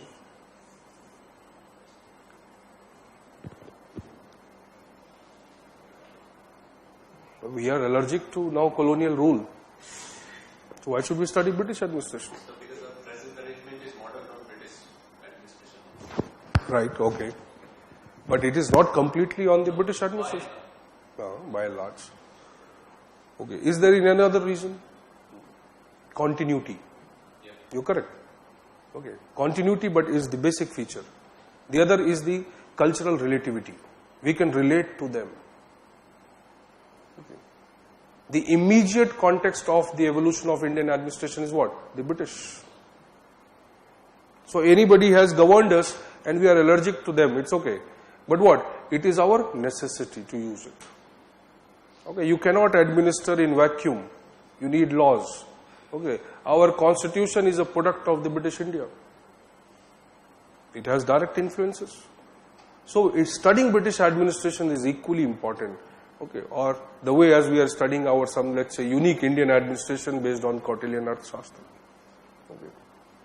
So the moment we study the British administration, okay, we understand, okay, why this particular kind of constitution was made.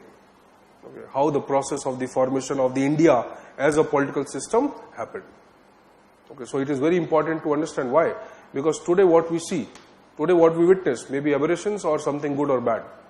Okay, they are a direct consequence of the British administration. Okay. Your entire bureaucracy, that is the civil services system, is designed on the British administration. Maybe all the ills of the Indian administration are a consequence, not all the ills, but yes, major part of the ills which we see in the Indian administration is a consequence of the British administration. Okay. So we study that.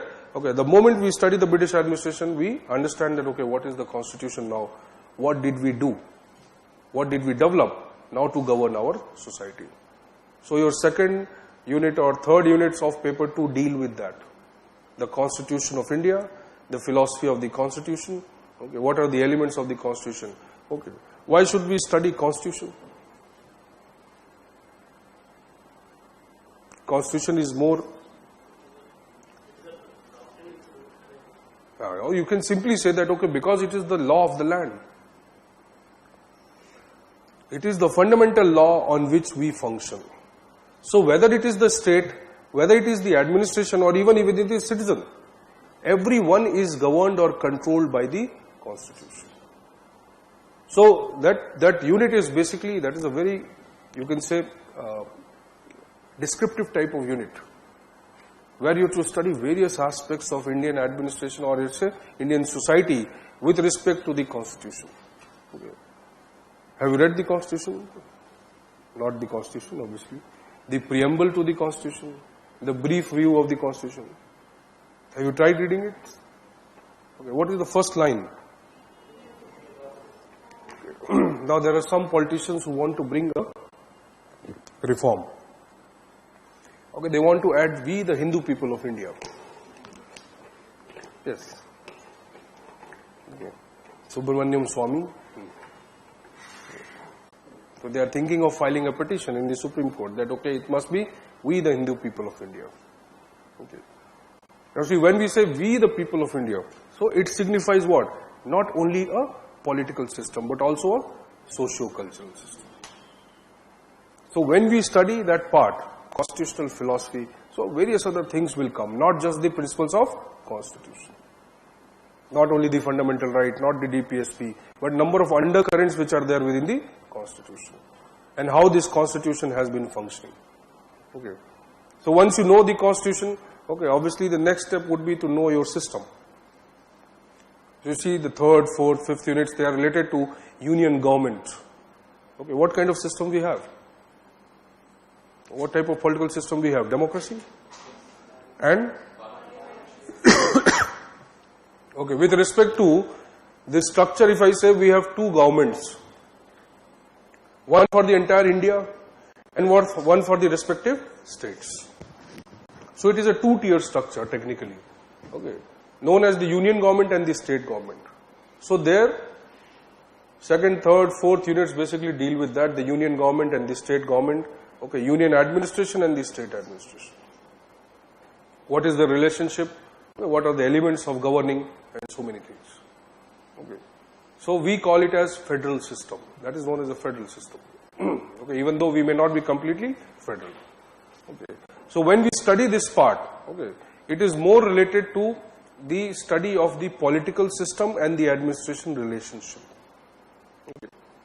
If I say, let us say state, okay, so it will comprise both the government and the administration, all the aspects. So I just now we discussed that politicians are laymen, administrators are educated people.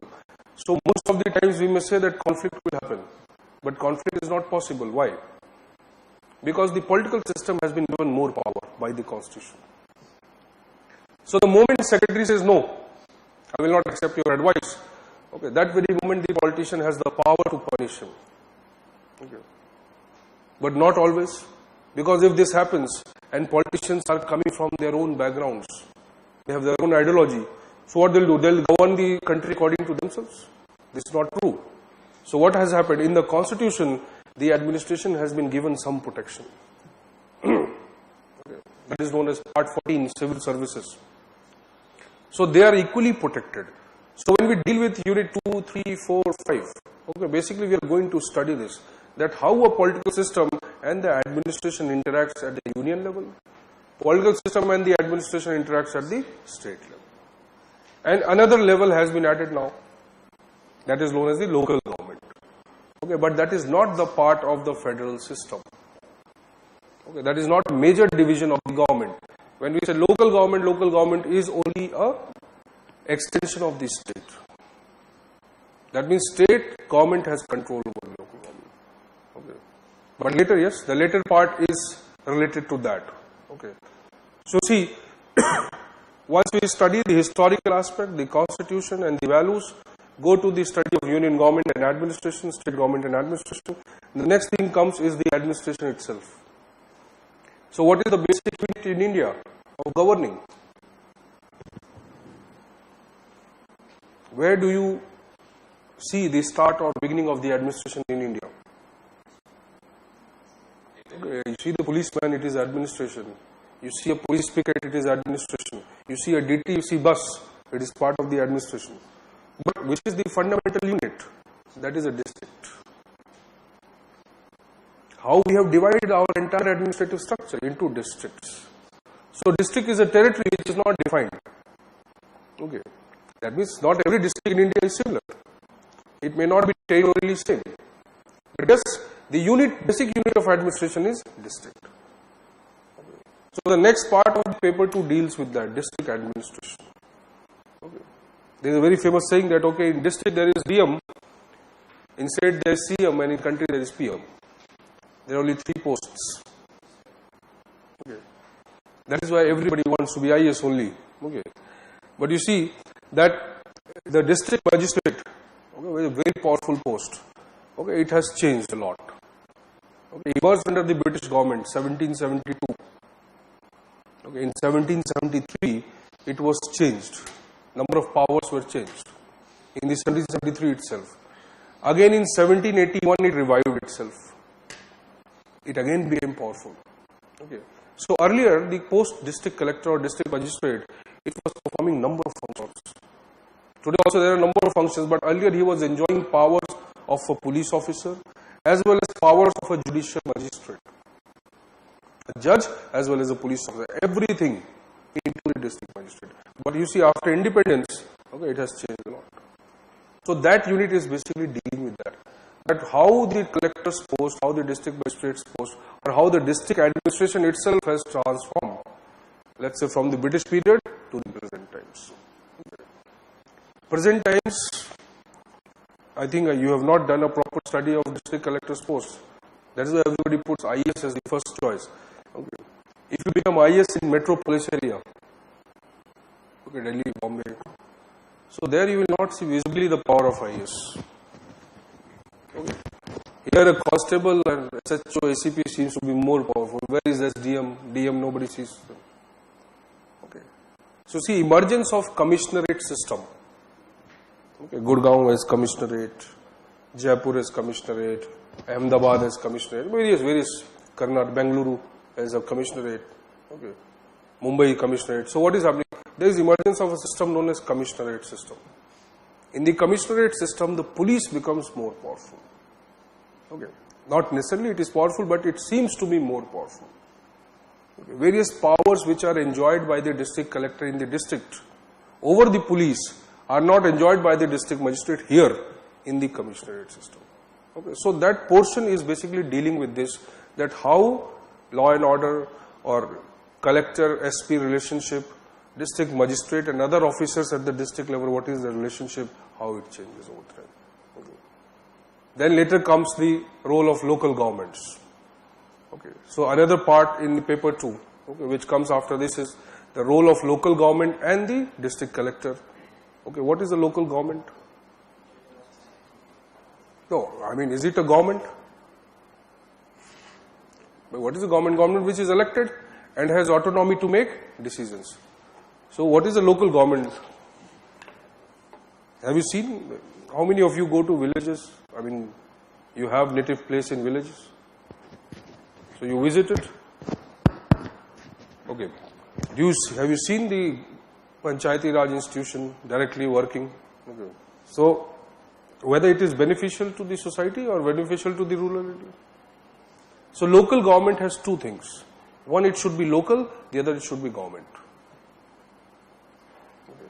That means what? Local means what? Territorially, it must be closer to the rural or local population. Panchayat. Territorially also closer, authoritatively also, with respect to power also it is closer. Secondly, it must be government, that means capable of making independent decisions.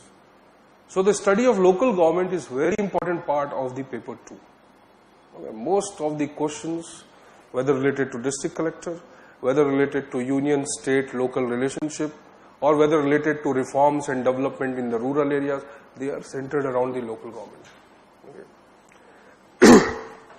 Do you think that if the local governments will become powerful, the collector will become less powerful? Okay, so there is a big debate. In your later part of Unit 2, many units are related to that. Administrative reforms, urban governance, local governance and district administration. Various aspects which are dealing with this. Why? Because collector was the head of the district. Now the local governments come, people come and they acquire power. Earlier there is an official who is acquiring the power. So there will be a direct conflict.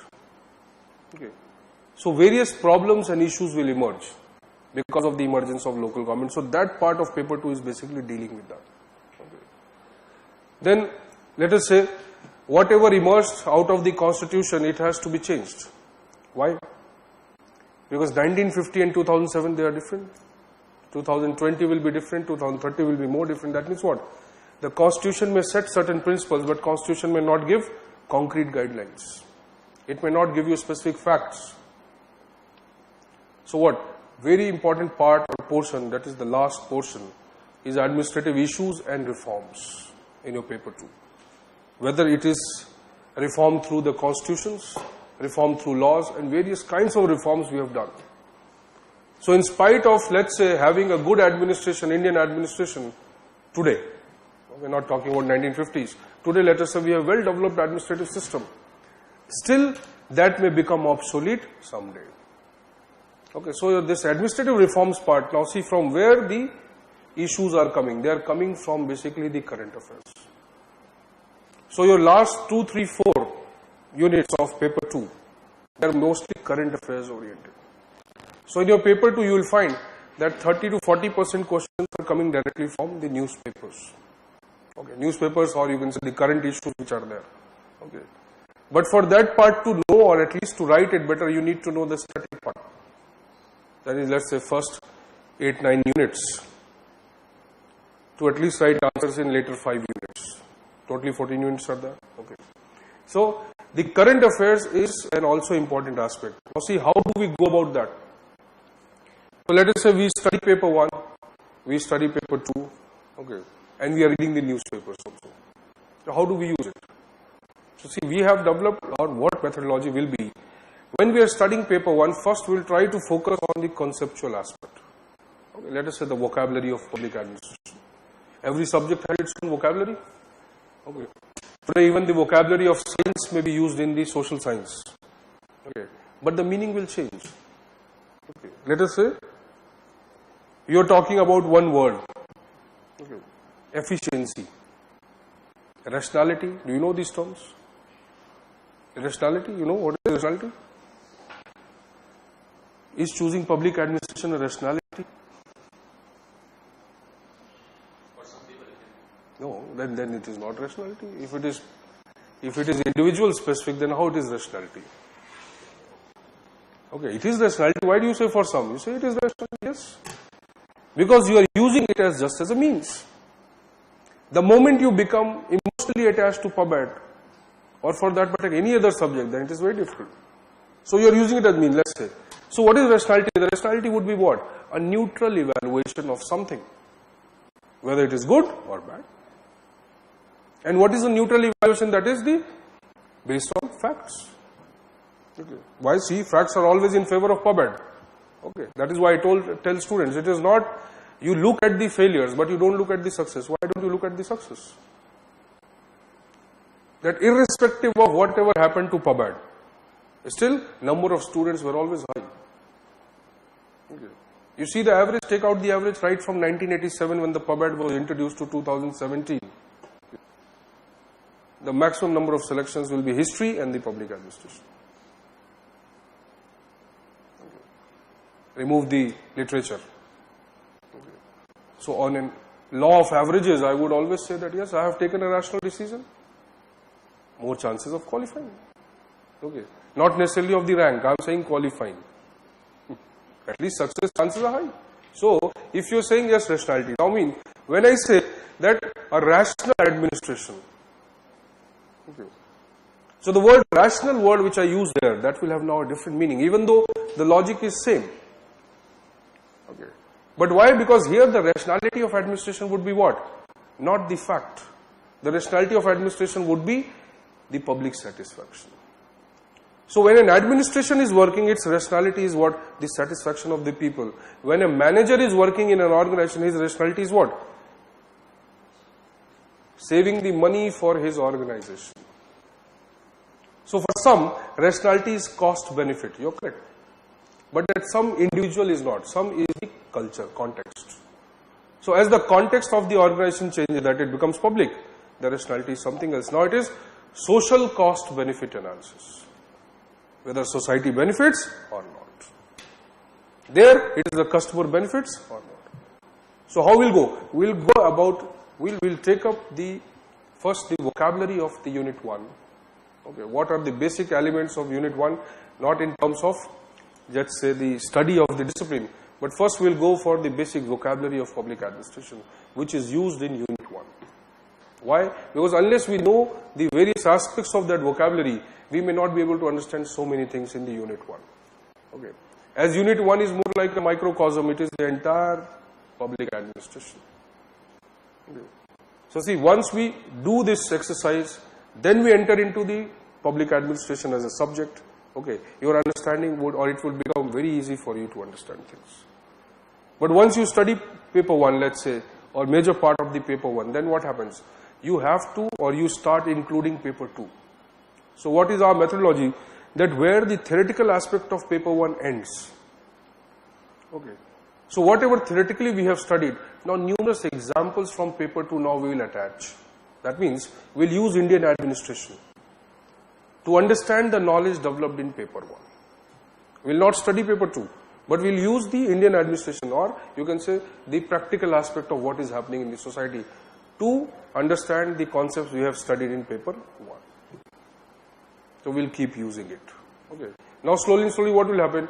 You will develop an orientation of, okay, what is this theory? Okay, finally how can I see it practically? Like this, okay. Newspapers. So whatever news will come, okay, we'll have to evaluate it. That, okay, I have studied this particular theory. Whether what is visible here today in the Indian society, is it a reflection of that? Can I explain this through this theory? Can I understand it better through this theory? Okay, so only this what? This approach is necessary. So let's say in the mid part or the 50% part where we finish our paper 1, we start using paper 2 now, slowly and slowly. Okay. Because there is a very important report which we have to integrate in our study, that is known as the second ARC, Administrative Reforms Commission report. Okay. Then there are a few more reports, Punchi Commission report. Okay. Even Law Commission reports are there. They are also equally important.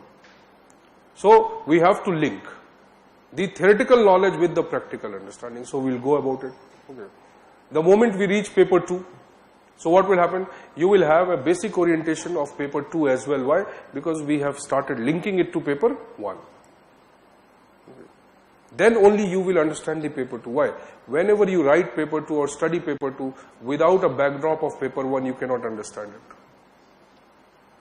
So any phenomena which happens in India, if I have a corresponding theory for that, if I have a corresponding principle to explain it, then my answer becomes what? Interlinked. Okay. Because this exercise is very difficult if we finish both the papers and now do it. It will take months and months of time. Okay. So we'll start incorporating that slowly and slowly. Okay. Paper 2 is more about content and dynamism. When I say content means what? Not much about concept. But you need to be very strong in the content. The scoring in paper 2 is low because people don't have content. Paper 2 of public administration is treated as paper 2 of GS, which is not correct. Okay, paper 2 of GS is mostly current affairs based. Paper 2 of public administration, no doubt it has current affairs biasness, but first it comes with the study of administrative principles and theories. Okay, for example, if I say failure of Indian administration, asked in paper 2 general studies. Okay, so I'll write, okay, this particular policy, these were the reasons, lack of resource, this, let's say. Failure of administration, if I ask in public administration paper 2, now I have to specify the context. I have to bring theoretical arguments. That, okay, administration works under this. The context of Indian administration is coming from British administration. The evolution of Indian administration is influenced by these forces. So what? My theoretical aspect will increase. So if I study the paper 2 of GS and paper 2 of PubAd with the same orientation, what will happen? My answers will not reflect the uniqueness of public administration. Okay, that is one drawback people have, and they say that I did not score in paper 2. Okay, because the orientation of PubAd was, or it finished, it got eliminated because of the study of GS paper 2. Okay. But yes, your theoretical knowledge will help you in GS paper 2, no doubt. Okay. There are a number of new areas which have emerged. Okay. Generally, they are not visible in your syllabus. Okay. So there is one part which says issues in Indian administration. Now see, new law is made. Okay. Let us say the Supreme Court says right to privacy is a part of fundamental right. Okay. Or it comes with a judgment on IPC 377 or triple talaq. Now see, it is not mentioned in your syllabus that you must study these things. Okay. Let's say general issues in Indian administration. But what happens, the examiner uses them as the basis. Okay, to give questions which is linked to your syllabus directly. So number of issues are there which may not have any similarity or familiarity with your syllabus, but they will be asked in the examination. Why? Now see, when I say administration now, let's take the broader perspective. Administration is what? Any aspect of governing is administration. So your society, your economy, your polity, your science and tech, your technology, your research, everything comes, education, health, poverty, hunger, everything comes in administration. Okay. So if you are viewing paper 2 with a narrow dimension that okay, it is just about this text, okay, then probably your interpretation of the question will be wrong. So what? You need to regularly supplement the paper 2, not with respect to only the content which is given in the syllabus, but with current affairs.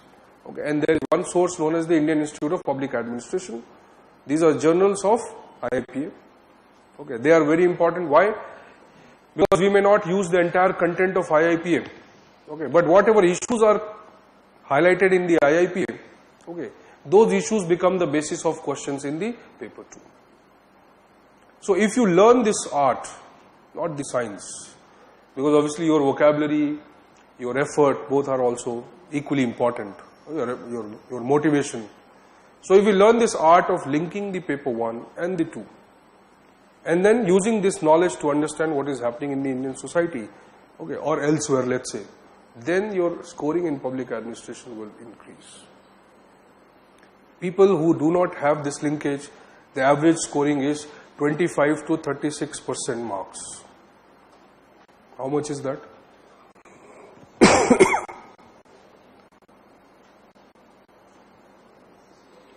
Engineers, how we? 36% marks कितना हुआ अच्छा? Tell me 35% कितना हुआ? Of 500, somewhere around 160, 170. They don't have. People who develop a linkage, sorry, what they do? Okay, how much they score? Somewhere around 40 to 45%. It increases a little bit. Okay, somewhere 200, 210, 220. But people who develop this linkage and who understand the current affairs also, and then write in applied way. Okay, it is not the theory. So when this happens, now the score somewhere comes around 50 plus, 50% plus. Okay, that is a trend of PubAd. So who is writing theoretically, or who is using too much of public administration vocabulary, but not the applied aspect. Okay, their scoring is generally 40%. The moment you apply it, the moment you practically visualize it, your scoring increases beyond 50%. Okay, and it has been experienced every time. It is not just 1 or 2 years experience. Okay, whether it was Suman Saurabh Mohanty, 9th rank this year, or Rizwan, 48th rank. Okay, if you will see their copies, it is quite evident that they did not only understand the concept, but they could easily relate it to what is happening in the world. Not necessarily Indian society, but across the world they can use it. So you have to develop that orientation right from the day 1. Okay. It may sound little difficult, okay, demotivating, but slowly and slowly practice makes the man/woman perfect. Okay. No gender biasness, obviously. So you can, okay, when you start thinking that way, that okay, no, I have to link it, I have to use it. Okay, that very moment you will develop the temperament. If you don't start it right from the first class, okay, obviously, what will happen? Okay, inertia. We are very comfortable in knowing certain things which easily come to us. So we say, oh, it's okay. Study Sanskrit, or study, what is that, Telugu literature, or study this Hindi literature. We think, oh, certain things are easy, so easy. But you see, the easy, that means what is easy? The easy is that you have done. If you have this orientation, this will also become easy. Okay. So every subject has its own approach. It is not, subject is not tough, neither the subject is easy. If you say, I want to qualify with mathematics without practice, how is it possible? So you memorize all the formulas and go to the paper without practice. Is it possible? No. So just like, let's say sociology or any other discipline, the public administration also has its own methodology. Okay. Slowly and slowly, if you do it, it will be very easy for you. Okay. And you see, it's the biggest strength of PubEd is what? That every day you can read a newspaper and come to the class and say that, okay, see, this is what is happening. This is what we read yesterday, see, this is happening today. Okay. Whereas in major social sciences, we may never see something happening, even if it is a true description of the society. So public administration, don't take this optional as something like a ghost rider. Okay. It is something not invisible. You can easily understand it. It is a tangible optional. Okay. You can tame this optional. Okay. Only when, but you have an orientation. You start it right from the study or right from the beginning of the study. Okay. The moment this optional starts dominating you, that very moment you will feel nervous. Okay. Interlinkage is not a small, or it is not an easy thing to do. Why? Because you have to understand things at concept level.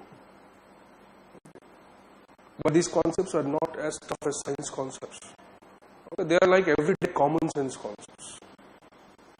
So if your brain is open, okay, or what is that, Rabindranath Tagore? Okay.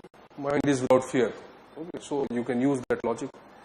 So without any biasness, if you study or go with the public administration, the way we are going to do it, it is a very simple option.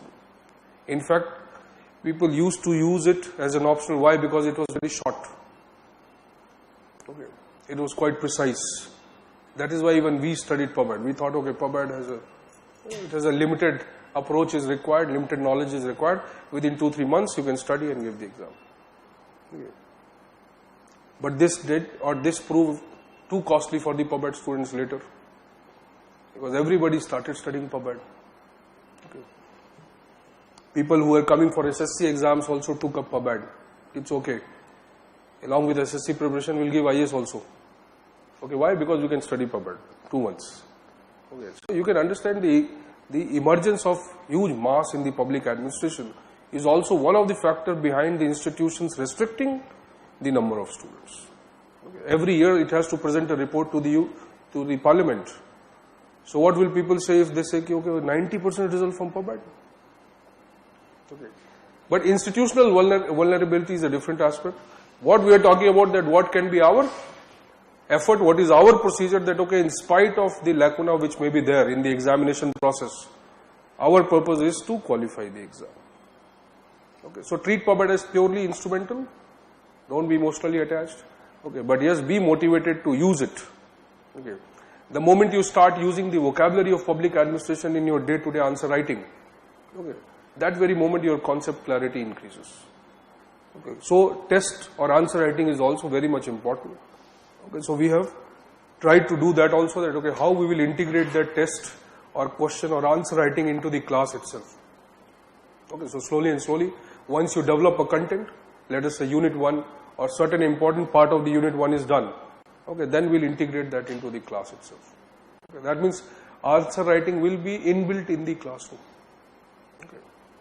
You may need not go back and do anything except revision. But then you will have revise every day. Don't leave it. Okay.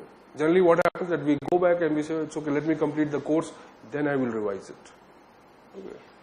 So your familiarity with the subject is gone. The moment you wait, because you are doing GS, so many things simultaneously.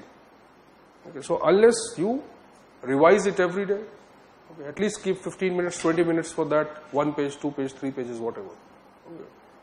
And you will not even know that, okay, how you have understood or how you have evolved into public administration. Okay. As far as resources are concerned, okay, we are, or most of the things will do in the class, okay, dictated by me or for that matter given by me. Okay. Certain references would be definitely required, okay, because as a student you must also possess some textbooks of your own. Okay. So at least for the sake of symbolisms, you are a PubEd student, so you must have some. So I would recommend that in case you get the IGNOU books, okay, kindly keep those IGNOU books with you, make them as your reference. Okay, so whatever we do in class, that is a different thing. Okay, obviously it will be part of that.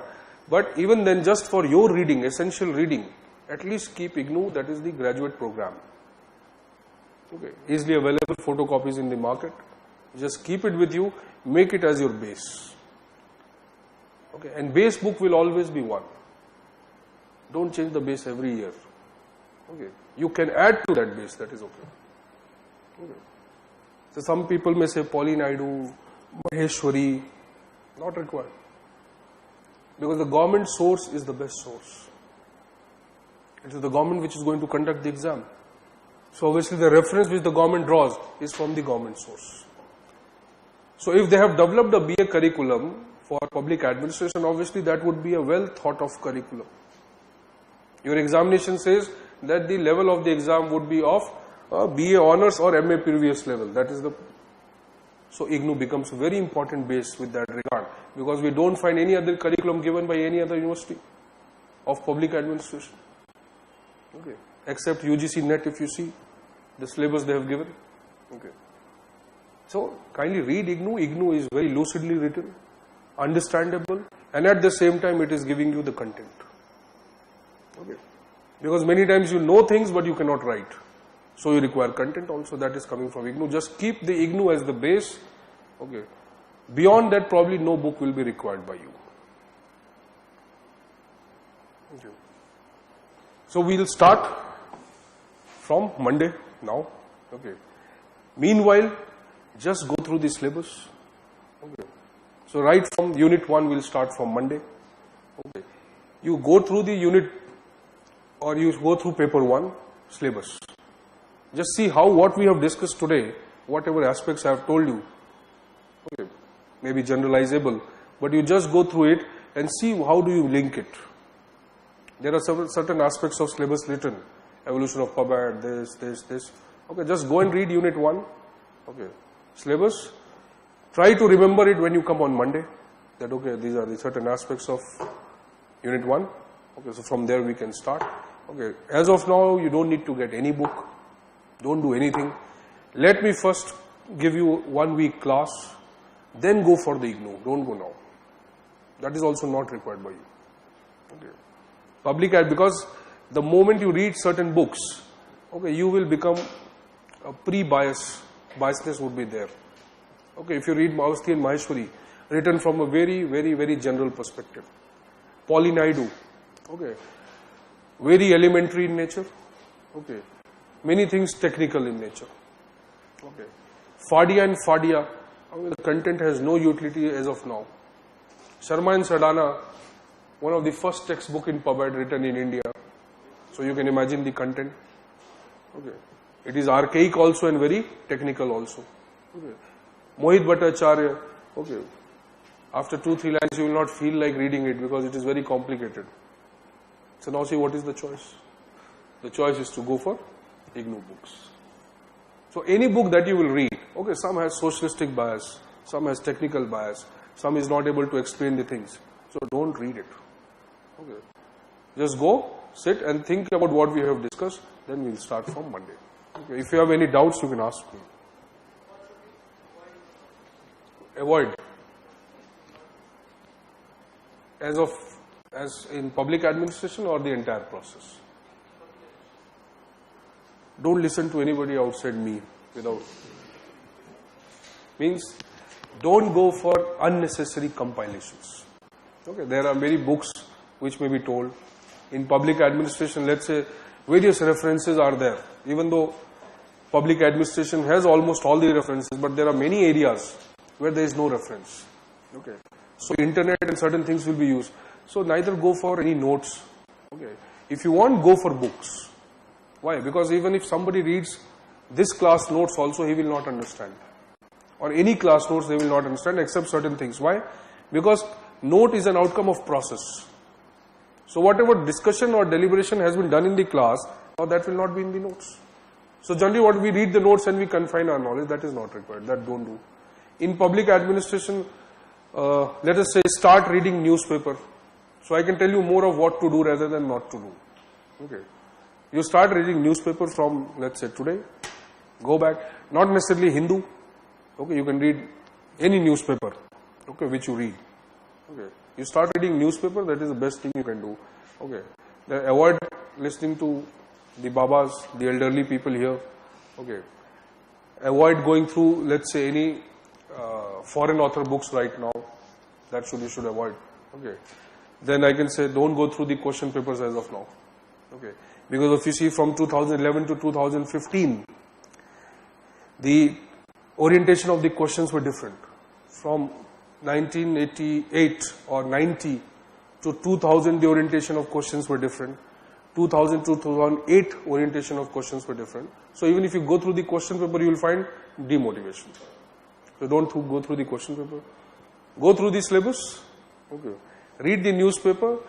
Okay, classify your news as political news, administrative news. Focus on political administrative news right now. Read it, come to the class. That's the best thing you can do. Okay, otherwise, taking any book, Mohit Bhattacharya, all, they are very important books, but right now it is not required. Okay. If you get hand at IGNOU, you can start reading. Fine. Any other doubt? Okay. No doubt. Okay, that happens in only two conditions. Either you have understood or you have not understood. Okay, so I hope it is the former. Okay, then see you on Monday, 11:30. Okay.